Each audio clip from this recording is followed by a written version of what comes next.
नमस्कार मेरे प्यारे दोस्तों, मैं संजय कुमार एसके जी इस चैनल में आप लोग का हार्दिक स्वागत करता हूं। आशा करता हूं कि आप सभी लोग बहुत अच्छे होंगे, मस्त होंगे। तो प्यारे दोस्तों, आज का टॉपिक क्या है? आज का टॉपिक है प्राचीन भारतीय इतिहास का स्रोत। आज इस टॉपिक को पढ़ाने वाले हैं दोस्तों। आप लोग जरूर से जरूर इस वीडियो को लाइक और शेयर कर दीजिए, सभी ग्रुप में शेयर कर दीजिए, ताकि जितना ज़्यादा बच्चा जुटेगा उतना हमें मनोबल बढ़ेगा, तो आप लोग को हम रेगुलर क्लास लेंगे। ठीक है दोस्तों, आप लोग ज़्यादा से ज़्यादा ग्रुप में शेयर कीजिए और इस बुक को ज़रूर आप लोग अगर शेयर कीजिएगा और ज़्यादा से ज़्यादा संख्या में बच्चा को जुटाइएगा तो आपको हम जरूर इस बुक को पढ़ाएंगे, पूरा बुक को पढ़ाएंगे। ठीक है दोस्तों, तो चलिए हम ज़्यादा बातें नहीं करते हुए डायरेक्ट हम कंटेंट पर चलते हैं, क्वेश्चन पर चलते हैं। ठीक है, तो चलिए स्टार्ट करते हैं। तो प्यारे दोस्तों, लाइक और शेयर जरूर कर दीजिएगा और इस चैनल को सब्सक्राइब कर लीजिएगा। ठीक है, तो क्या है कंटेंट? प्राचीन भारतीय इतिहास का स्रोत कितने भाग में बटा हुआ है? तो 3 भाग में। पुरातात्विक स्रोत, साहित्यिक स्रोत और विदेशी यात्रियों के विवरण, विदेशी यात्रियों का विवरण। ठीक है दोस्तों, चलिए नेक्स्ट। पुरातात्विक स्रोत, पहला क्या है? पुरातात्विक स्रोत कौन सा है दोस्तों? चलिए यहाँ बताते हैं। ये जो है पुरातात्विक स्रोत और साहित्यिक स्रोत और विदेशी यात्रियों का विवरण। तो आज हम पढ़ाने वाले हैं कौन सा? ए वाला, 1 नंबर। ठीक है चलिए,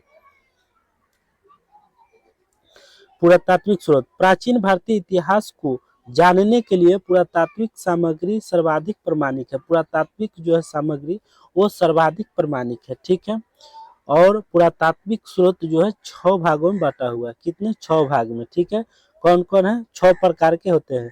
कौन कौन है? अभिलेख, मुद्राएं, क्या है, स्मारक एवं भवन, मूर्तिकला और चित्रकला और अवशेष। क्या है? ये सब जो है पुरातात्विक स्रोत में आता है। ठीक है, और अभिलेख, पहला हम क्या है? अभिलेख पढ़ाते हैं। ठीक है, चलिए अभिलेख में जो है अभिलेख, अभिलेख पाषाण, अभिलेख पाषाण शिलाओं, अभिलेख पाषाण शिलाओं जो है अभिलेख में आता है। अभिलेख पाषाण शिलाओं स्तंभों, ताम्रपत्रों, दीवारों, मुद्राओं एवं प्रतिमाओं पर उत्खनित है। ठीक है, ये अभिलेख में आता है। दूसरा, अभिलेखों के अध्ययन को हम क्या कहते हैं? एपिग्राफी। अभिलेखों के अध्ययन को क्या कहते हैं? आप लोग बोलिए, मेरे साथ बोलिए। अभिलेखों के अध्ययन को क्या कहते हैं? एपिग्राफी। ठीक है, आगे बोलिए। सर्वाधिक प्राचीन पठनीय अभिलेख को क्या कहते हैं? अशोक कहते हैं। ठीक है, सर्वाधिक प्राचीन पठनीय अभिलेख क्या है? अशोक के हैं, जो प्राकृत भाषा में लिखा गया है। कौन सी? प्राकृत भाषा में। ठीक है दोस्तों, चलिए। पूर्व हैदराबाद राज्य में स्थित मास्की एवं गुर्जर जो मध्य प्रदेश से प्राप्त अभिलेखों में अशोक के नाम का स्पष्ट उल्लेख है। उससे हम प्राय देवताओं का प्रियदर्शी राजा कहा जाता है। ठीक है दोस्तों, नेक्स्ट। आइए next question, next next next next आ जाइए। चलिए आगे है, अशोक के अधिकांश अभिलेख जो है ब्राह्मणी लिपि में है। अशोक के अधिकांश अभिलेख कौन सी लिपि में है? ब्राह्मणी लिपि में। ठीक है, जो बाएं से दाएं लिखी जाती है।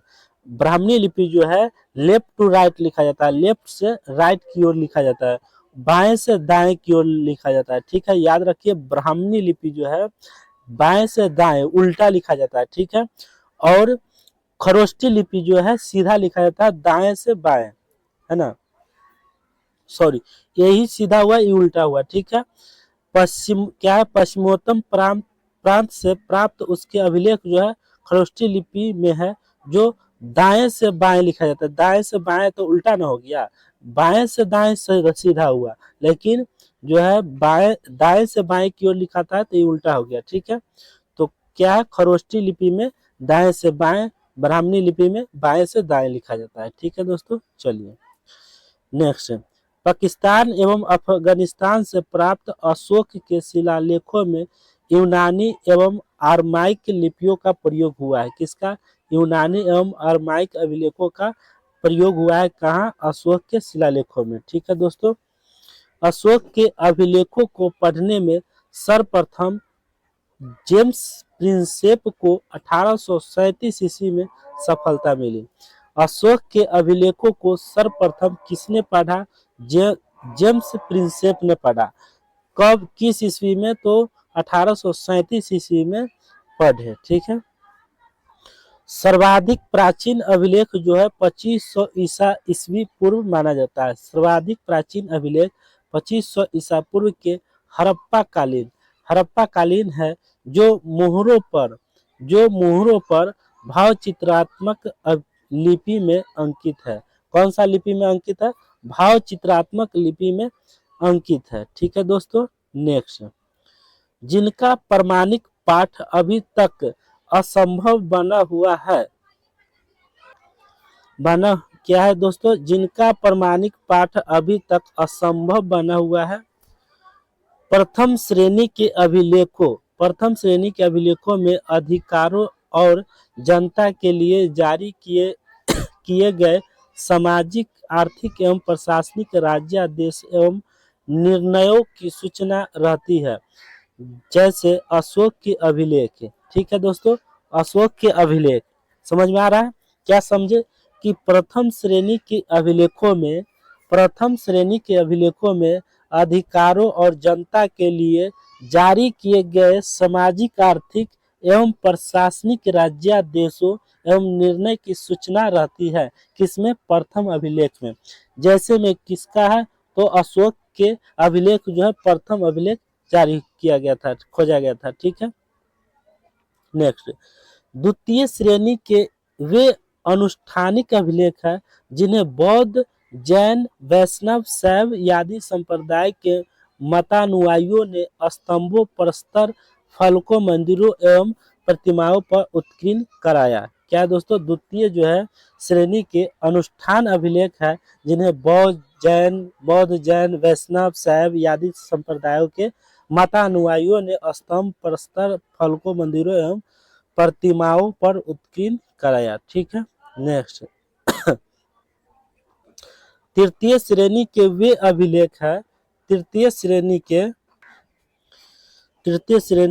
अभिलेख है जिसमें राजाओं की विजय प्रशस्ति का आख्यान तो है लेकिन उनके दोषों का उल्लेख नहीं है। क्या कहा जा रहा है तृतीय अभिलेख में दोस्तों? जिसमें राजाओं की विजय प्रशस्तियों का आख्यान तो है लेकिन दोषों का उल्लेख नहीं है। ठीक है। नेक्स्ट, गैर राजकीय अभिलेखों में यवन राजदूत हेलियोडोरस का वेशनगर या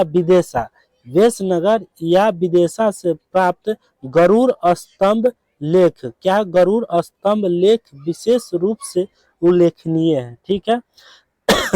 जिससे द्वितीय शताब्दी ईसा पूर्व के मध्य भारत में भागवत धर्म विकसित हुआ। क्या हुआ? भागवत धर्म जो है द्वितीय शताब्दी ईसा पूर्व के मध्य में क्या हुआ? विकसित होने का प्रमाण मिलता है। नेक्स्ट, भारतवर्ष क्या है दोस्तों? भारतवर्ष शब्द का सर्वप्रथम उल्लेख हाथी गुफा अभिलेख में मिलता है। भारतवर्ष शब्द का सर्वप्रथम उल्लेख कहाँ मिलता है? कौन सा अभिलेख में मिलता है? तो हाथी गुफा अभिलेख में मिलता है। आप लोग जरूर याद कर लीजिएगा, है ना। भारतवर्ष शब्द का सर्वप्रथम उल्लेख कहाँ मिलता है? हाथी गुफा अभिलेख में मिलता है। दुर्भिक्ष शब्द का सर्वप्रथम उल्लेख सोहगौरा अभिलेख में मिलता है। दुर्भिक्ष शब्द का सर्वप्रथम उल्लेख कहाँ मिलता है? तो सोहगौरा अभिलेख में मिलता है। एरन कहाँ? मध्य प्रदेश। एरन मध्य प्रदेश से प्राप्त वराह भगवान पर हुनराज तोरमान का लेख अंकित है। एरन अभिलेख जो है मध्य प्रदेश में है, जो मध्य प्रदेश से प्राप्त वराह भगवान पर हुनराज तोरमान का लेख अंकित है। ठीक है दोस्तों। नेक्स्ट आगे है। नेक्स्ट, भूमि अनुदान पत्र ये प्रायः तांबे की चादरों पर उत्कीर्ण है। ये जो है तांबे की चादरों पर उत्कीर्ण है। इनमें राजाओं और सामंतों द्वारा भिक्षुओं, ब्राह्मणों, मंदिरों, विराहों, जागीरदारों और अधिकारियों को दिए गए गांव, भूमि और राजस्व संबंधित दानों का विवरण मिलता है। ठीक है दोस्तों, जो प्राकृत संस्कृति, क्या प्राकृत संस्कृति तमिल एवं तेलुगु भाषाओं में लिखे गए हैं। ठीक है, नेक्स्ट, महत्वपूर्ण अभिलेख क्या है, कौन कौन महत्वपूर्ण अभिलेख है, ये सब याद रखना जरूरी है, इंपॉर्टेंट है। ठीक है, अभिलेख और शासक एवं अभिलेखों की विशेषताएं। हाथी गुफा अभिलेख तिथि रहित अभिलेख कहा जाता है। हाथी गुफा अभिलेख को तिथि रहित अभिलेख कहा जाता है। ठीक है, और इसका शासक कौन थे, कलिंग एवं राज खारवेल थे। ठीक है, शासक कौन है, कलिंग राज खारवेल। ठीक है, नेक्स्ट, दूसरा नंबर में है दोस्तों जूनागढ़। जूनागढ़ गिरनार अभिलेख से संबंधित है। जूनागढ़ जो है गिरनार अभिलेख में है। और रुद्रदामन शासन जो है इसका शासक कौन है, जूनागढ़ की शासक रुद्रदामन है। कौन है, रुद्रदामन है, जो सुदर्शन झील के बारे में जानकारी प्राप्त होता है। ठीक है, तीसरा नंबर में नासिक अभिलेख। नासिक अभिलेख जो है इसका शासक, इसमें गौतमी बालश्री तथा सतवाहनों की उपलब्धियां दी गई है। ठीक है दोस्तों, नेक्स्ट, चौथा में है प्रयाग स्तंभ अभिलेख। क्या है, प्रयाग स्तंभ अभिलेख समुद्रगुप्त इनकी क्या है, शासक है प्रयाग स्तंभ अभिलेख का, और इनकी दिग्गजों की जानकारी प्रयाग स्तंभ अभिलेख में मिलता है। ठीक है, एहोल अभिलेख में पुलकेशिन द्वितीय शासक है। अभी जो है एहोल लेखक का अभिलेख का शासक कौन है, पुलकेशिन द्वितीय है। मंदसौर अभिलेख का शासक मालवा नरेश यशोवर्मन है। और रेशम बुनकर की श्रेणियों की जानकारी इस अभिलेख से प्राप्त होता है। ठीक है, नेक्स्ट, ग्वालियर अभिलेख प्रतिहार नरेश भोज का है। ठीक है, कौन सी शासक है, जो है ग्वालियर अभिलेख प्रतिहार नरेश भोज शासक का है। ठीक है, नेक्स्ट, नेक्स्ट आइए, आप बने रहिएगा लास्ट तक। ठीक है, चलिए नेक्स्ट 8 नंबर में चलिए आगे है भित्री एवं जूनागढ़ अभिलेख 8 नंबर। भित्री एवं जूना अभिलेख जो है इसका शासक स्कंदगुप्त है। और हुनों पर विजय का विवरण इस अभिलेख से प्राप्त होता है। देवपारा अभिलेख जो है बंगाल शासक विजय सेन है। ठीक है, और 10 नंबर में है बांसखेड़ा और मधुबन अभिलेख। बांसखेड़ा और मधुबन अभिलेख हर्षवर्धन की उपलब्धियों पर प्रकाश डाला गया है। ठीक है, नेक्स्ट, बालघाट एवं कार्ले अभिलेख सातवाहनों की उपलब्धियां है। सातवाहनों का उपलब्धियां इनमें दिया गया बालघाट एवं कार्ले अभिलेख में। अयोध्या अभिलेख 12 नंबर में शुंगों की उपलब्धियां दिया गया है अयोध्या अभिलेख में। ठीक है, 13 में है भरहुत अभिलेख से क्या क्या है, सुंगन रेन शब्द खुदे होने से शुंगों द्वारा निर्मित है। ठीक है, नेक्स्ट 14 नंबर में एरन अभिलेख जो है भानुगुप्त सती प्रथा का पहला लिखित साक्ष्य 510 एडी से प्राप्त हुआ है। ठीक है दोस्तों, नेक्स्ट आगे है विदेशी अभिलेख। विदेशों से प्राप्त अभिलेखों में एशिया माइनर में एशिया क्या है, विदेशी से प्राप्त अभिलेखों में एशिया माइनर में बोगज कोई नामक क्या है, बोगज कोई नामक स्थल से लगभग 1400 लगभग ईसा पूर्व 1400 का संधि पत्र अभिलेख मिला है। ठीक है, लगभग 1400 ईसा पूर्व। ठीक है, जिसमें मित्र वरुण इंद्र नासत्य नामक वैदिक देवताओं के नाम उत्कीर्ण है। ठीक है, नेक्स्ट आगे है दोस्तों मिस्र क्या है, तीसरा नंबर मिस्र के तेलुआ अमनों क्या है, मिस्र के तेलुआ अमनों में मिट्टी की कुछ क्या है, मिट्टी की कुछ तख्तियां मिली है जिन पर बेबीलोनिया क्या है, बेबीलोनिया के कुछ शासकों के नाम उत्कीर्ण है जो ईरान व भारत के आर्य शासकों के नाम जैसे हैं ईरान, और भारत के आर्यों शासकों के नाम जैसे है, ठीक है।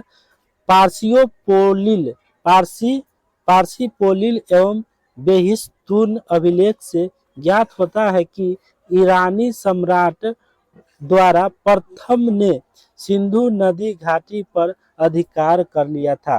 क्या कर लिया था? सिंधु नदी घाटी पर अधिकार कर लिया था, ठीक है दोस्तों। नेक्स्ट, मुद्राएं 206 ईस्वी ईसा पूर्व से लेकर 300 ईस्वी, ईस्वी मतलब एडी होता है, ठीक है, और ईसा पूर्व मतलब बीसी होता है, ठीक है।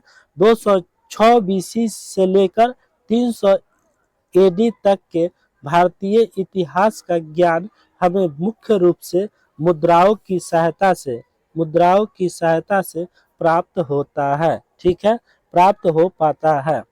नेक्स्ट, इसके पूर्व इसके पूर्व के सिक्कों पर लेख नहीं है, इसके पूर्व के सिक्के पर जो है लेख नहीं है, और उन पर जो चिन्ह बने हैं उनका ठीक ठीक ज्ञान नहीं है, ठीक ठीक ज्ञान नहीं है। चलिए, ये सिक्के आहत सिक्के कहलाते थे, ये सिक्के होते थे उसको हम आहत सिक्के कहते थे। मुद्राओं का उपयोग दान दक्षिणा या क्रय विक्रय तथा वेतन मजदूरी के भुगतान में होता था। इस मुद्रा का उपयोग जो है दान दक्षिणा क्रय विक्रय वेतन मजदूरी के भुगतान में होता था।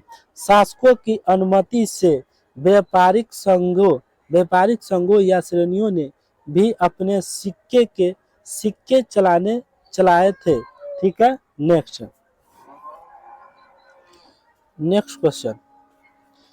क्वेश्चन है कि सर्वाधिक मात्रा में मुद्राएं क्या है? मौर्योत्तर काल की मिलती है। कहाँ? मौर्योत्तर काल की मिलती है, जो सीसा, प्रोटीन, तांबा, कांसे, चांदी, सोने से बनी है।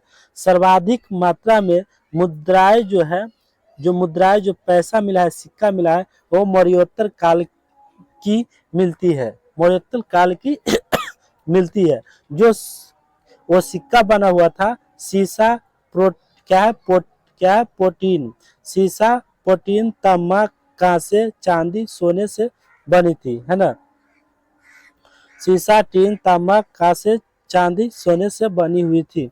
नेक्स्ट, कुषाण शासकों द्वारा जारी स्वर्ण सिक्के में जहां सर्वाधिक शुद्धता थी, वह गुप्तों ने सबसे अधिक मात्रा में स्वर्ण सिक्के जारी किए थे। क्या है? कुषाण शासकों द्वारा जो जारी स्वर्ण सिक्के में जहां सर्वाधिक शुद्धता थी, है ना, शुद्धता थी, और वहीं गुप्तों ने सबसे अधिक मात्रा में स्वर्ण सिक्के जारी किए, ठीक है। नेक्स्ट,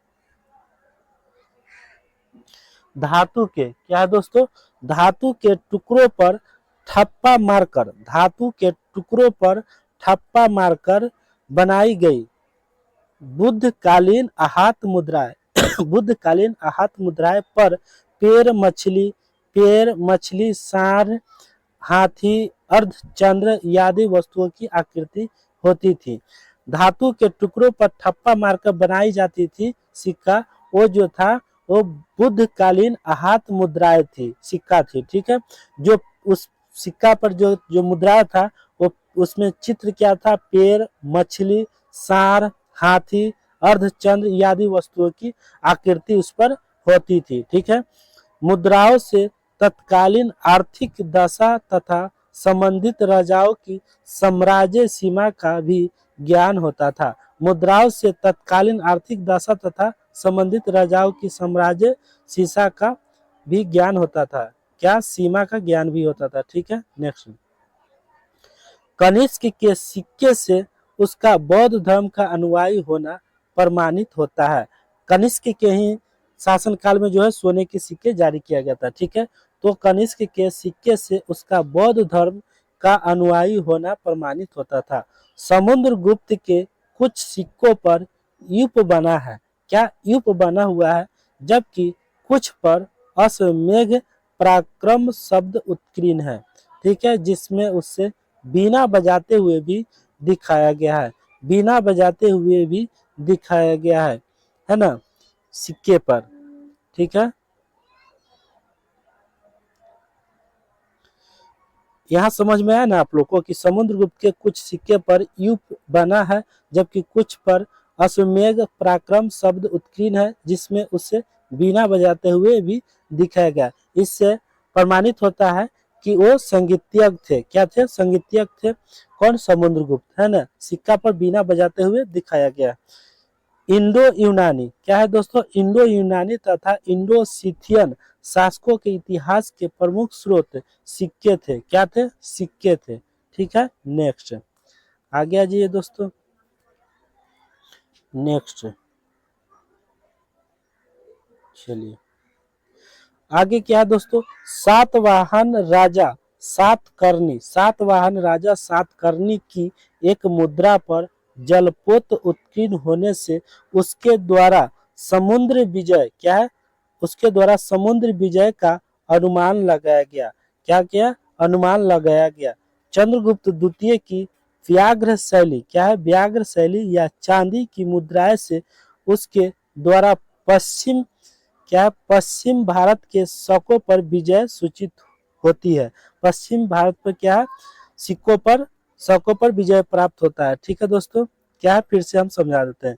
चंद्रगुप्त द्वितीय की व्याघ्र शैली क्या है? व्याघ्र शैली या चांदी की मुद्राओं से उसके द्वारा पश्चिम भारत के शकों पर विजय सूचित होता है। नेक्स्ट कहाँ तक पढ़ा दिए दोस्तों? यहाँ है और है क्या नीचे?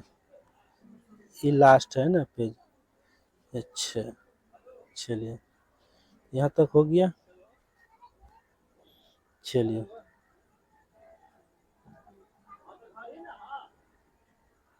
चलिए यहाँ तक आ जाइए। नेक्स्ट अब यहाँ से स्मारक एवं भवन क्या है दोस्तों? स्मारक एवं भवन। ठीक है, उत्तर भारतीय मंदिरों को क्या है? उत्तर भारतीय मंदिरों की कला शैली नागर शैली कहलाती है। उत्तर भारतीय मंदिरों की कला शैली क्या कहलाता है? नागर शैली कहलाती है। दक्षिण भारतीय मंदिरों की कला शैली द्रविड़ शैली कहलाती है। ये सब क्वेश्चन पूछा जाता है, ये सब इम्पोर्टेंट क्वेश्चन है। ठीक है, उत्तर भारतीय मंदिरों की कला शैली नागर शैली, दक्षिण भारतीय मंदिरों की कला शैली द्रविड़ शैली कहलाता है, जबकि दक्षिणा पथ के वे मंदिर जिनमें नागर एवं द्रविड़ दोनों शैलियों का प्रयोग हुआ है उसे हम वेसर शैली के मंदिर कहते हैं। क्या कहते हैं? पहले था उत्तर भारत मंदिरों का कला शैली कैसी थी? नागर शैली। दक्षिण भारत की मंदिरों की कला शैली द्रविड़ शैली। दोनों को अगर मिला देते हैं उत्तर भारत और दक्षिण भारत को तो क्या हो जाएगा? वेसर शैली कहलाएगा, है ना, कहलाएगा ना दोस्तों। चलिए नेक्स्ट, जावा के बोरो क्या है? जावा के बोरोबदूर मंदिर से वहां 9वीं शताब्दी में कभी 9वीं शताब्दी में सहायक बौद्ध धर्म की लोकप्रियता प्रमाणित होती है। ठीक है, क्या है? जावा के बोरोबुदुर मंदिर से वहां 9वीं शताब्दी में सहायक क्या है? महायान बौद्ध क्या है दोस्तों? महायान बौद्ध धर्म की लोकप्रियता प्रमाणित होता है। ठीक है, नेक्स्ट मूर्ति कला। चलिए मूर्ति कला कुषाण काल, गुप्त काल और गुप्तोत्तर काल। कुषाण काल, गुप्त काल और गुप्तोत्तर काल में जो मूर्तियां निर्मित की गई उस उनसे जन साधारण क्या है? जन साधारण की धार्मिक आस्थाओं और मूर्तिकला की ज्ञान मिलता है। क्या मिलता है दोस्तों? कुषाण काल, गुप्त काल और गुप्तोत्तर काल में जो मूर्तियां निर्मित की गई है ना, उनसे जन साधारण की धार्मिक आस्थाओं और मूर्ति कला की ज्ञान प्राप्त होता है। ठीक है, नेक्स्ट कुषाण कालीन मूर्ति कला में जहां विदेशी प्रभाव अधिक है, वहीं गुप्त कालीन मूर्ति कला में स्वाभाविकता स्वाभाविकता परिलक्षित होती है। कुषाण कालीन मूर्ति कला में जहाँ विदेशी प्रभाव अधिक है वहाँ गुप्तकालीन मूर्तिकला में स्वाभाविकता परि क्या है परिलक्षित होती है, जबकि गुप्तोत्तर काल में संकेत क्या है सांकेतिकता अधिक है। ठीक है, आगे भरहुल, बोधगया, सांची और अमरावती। भरहुल, बोधगया, सांची और अमरावती की मूर्ति कला में जन सामान्य के जीवन की यथार्थ झांकी मिलती है ना। नेक्स्ट है चित्रकला। अजंता गुफा में उत्कीर्ण माता और शिशु तथा मरणासन राजकुमारी जैसे चित्रों की शाश्वता सार्वकालिक है, जिससे गुप्तकालीन कलात्मक और तत्कालीन जीवन की झलक मिलती है ना। गुप्तकालीन कलात्मक और तत्कालीन जीवन झलक मिलती है। ठीक है दोस्तों, नेक्स्ट क्या अवशेष पाकिस्तान में सोहन नदी घाट। क्या है दोस्तों, सोहन नदी घाट में उत्खनन द्वारा प्राप्त पूरा पाषाण युग के पत्थर के खुरदरे। पाकिस्तान में सोहन नदी घाटी में उत्खनन द्वारा प्राप्त पूरा पाषाण युग है ना, पूरा पाषाण युग के पत्थर के खुरदुरे हथियार औजार से अनुमान लगाया गया है कि भारत में 4 लाख से 2 लाख वर्ष ईसा पूर्व मानव रहता था। इससे क्या किया गया है, अनुमान लगाया गया है। ठीक है दोस्तों, नेक्स्ट 10 से 6000 वर्ष ईसा पूर्व 10 से 6000 ईसा पूर्व वह कृषि कार्य, पशुपालन, कपड़ा बुनना, मिट्टी के बर्तन बनाना तथा पत्थर के चिकने औजारों बनाना सीखा गया था। क्या दोस्तों, 10,000 से 6,000 ईसा पूर्व में वह कृषि कार्य की जो शुरू हुआ और पशुपालन भी शुरू हुआ और कपड़ा बुनाना भी शुरू हुआ, मिट्टी के बर्तन बनाना तथा पत्थर के चिकने औजार बनाने की सीख गया था। ठीक है दोस्तों, सीख गया था। गंगा जमुना के दोआब में पहले काले और लाल मृदभांड और चित्रित भूरे रंग के मृदभांड प्राप्त हुए हैं। क्या हुए दोस्तों, काले और लाल मृदभांड और चित्रित भूरे रंग के मृदभांड प्राप्त कहाँ से हुआ था, गंगा जमुना के दोआब में पहले मिला है। कहाँ, गंगा जमुना के दोआब से प्राप्त हुआ है। ठीक है, नेक्स्ट मोहनजोदड़ो में 500 से अधिक मोहरे प्राप्त हुए हैं। 500 से अधिक मोहरे कहाँ प्राप्त हुए, तो मोहनजोदड़ो से। हड़प्पा संस्कृति के निवासियों के धार्मिक विश्वासों की ओर इंगित करती है। क्या, धार्मिक विश्वासों की इंगित करती है। बसाढ़ या प्रारंभिक वैशाली से 274 मिट्टी की मुहरें मिली है। प्रारंभिक वैशाली से कितने 274 मिट्टी की मुहरें मिली है। ठीक है दोस्तों, नेक्स्ट कौशाम्बी में व्यापक स्तर पर किए गए उत्खनन कार्य में उद्यान का राजप्रसाद तथा घोसी ताराम नामक एक विहार मिला है। क्या दोस्तों, कौशाम्बी में व्यापक स्तर पर किए गए उत्खनन किया गया था कार्य में उद्यान का राजप्रसाद तथा क्या है घोसी तारम नामक एक विहार मिला है। ठीक है दोस्तों, नेक्स्ट अंतरिजी खेरा यादी की खुदाइया से ज्ञात होता है कि देश में लोहे का प्रयोग 1000 ईसा पूर्व के लगभग आरंभ हुआ था।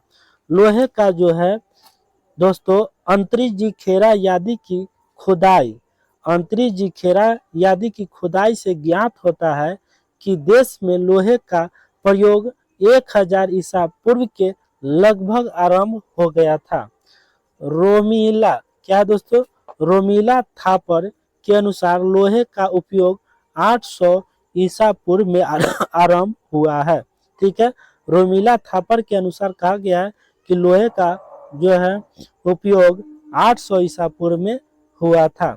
दक्षिण भारत में अरिकमेडु नामक स्थल की खोदाई से रोमन सिक्के, क्या रोमन सिक्के, दीप का टुकड़ा तथा बर्तन आदि मिले हैं, जिससे यह पुष्ट होता है कि ईसा की आरंभिक शताब्दी में रोमन तथा दक्षिण भारत के मध्य घनिष्ठ व्यापारिक संबंध था। ठीक है, समझ में आ गया। तो आज यहीं तक रहने देते हैं। कल आप लोग को हम कहाँ से पढ़ाएंगे दोस्तों? तो कल हम आप लोग को यहाँ से पढ़ाएंगे। क्या? दूसरा नंबर में है साहित्यिक स्रोत। क्या है? साहित्यिक स्रोत। तो हम आज यहीं तक रहने देते हैं क्लास। तो ऐसा ही क्लास करने के लिए कल भी आप लोग जरूर इस चैनल पर आके क्लास कर लीजिएगा। ठीक है, तो चलते हैं दोस्तों। जय हिंद, जय भारत।